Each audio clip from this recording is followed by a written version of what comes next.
So மூணாவது விஷயம் pain சைக்கிள்னு சொல்லுவோம். ஸோ நம்ம உடம்புல எந்த ஒரு இடத்துலையும் நமக்கு பெயின் எப்படி ஃபீல் ஆகுதுன்னா அங்கேருந்து நமக்கு ஸ்டிமுலேஷன் போகுது, பிரெயினில் நியூரோ டிரான்ஸ்மிட்டர்ஸ் போகுது. ஸோ அது மூலமாக திருப்பியும் நம்ம வந்து அங்கே அந்த ஒரு பர்டிகுலர் பாயிண்ட்டில் பெயின் இருக்குன்னு நம்ம உணர்றோம். ஸோ லம்பார் கெனால் ஸ்டெனோசிஸில் அந்த இடத்துலேருந்து பெயின் அந்த ஸ்டிமுலேஷன் இருக்கும் பொழுது இந்த இன்ஜெக்ஷன் மூலமாக அந்த பெயின் சைக்கிள் பிரேக் ஆகுது. ஸோ திருப்பி அது செட் ஆகிறதுக்கு டைம் ஆகும்.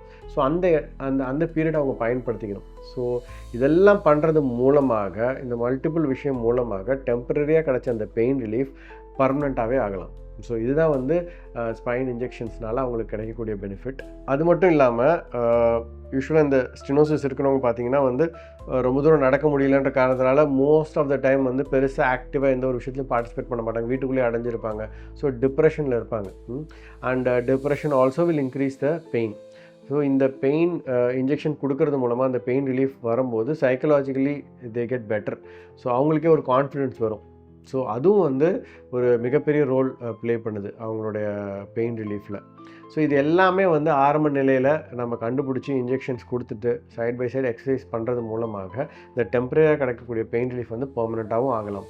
ஸ்டடீஸ் என்ன சொல்லுதுன்னா ஏர்லி ஸ்டேஜில், அதாவது 3 monthsக்குள்ளே ஒருத்தருக்கு இந்த இன்ஜெக்ஷன் கொடுத்தா 90% சான்ஸ் அவங்க வந்து சர்ஜரி அவாய்ட் பண்ணலாம். 6 monthsனால் 70%, 1 year மேலே கூட இது ஸ்டில் ஒர்க்ஸ். ஏர்லி ஸ்டேஜ்னால் சில வாரங்கள் சில நாட்களுக்குள்ளே வரணும்னு கிடையாது. 1 yearக்கு அப்புறம் கூட ஒருத்தர் வரும்போது நம்ம இன்ஜெக்ஷன்ஸ் கொடுத்துட்டு மற்ற விஷயங்களை சின்சியராக ட்ரை பண்ணும்போது 30-50% சான்ஸ் இருக்குது அவங்களுக்கு வந்து சர்ஜரி அவாய்ட் பண்ணுறதுக்கு.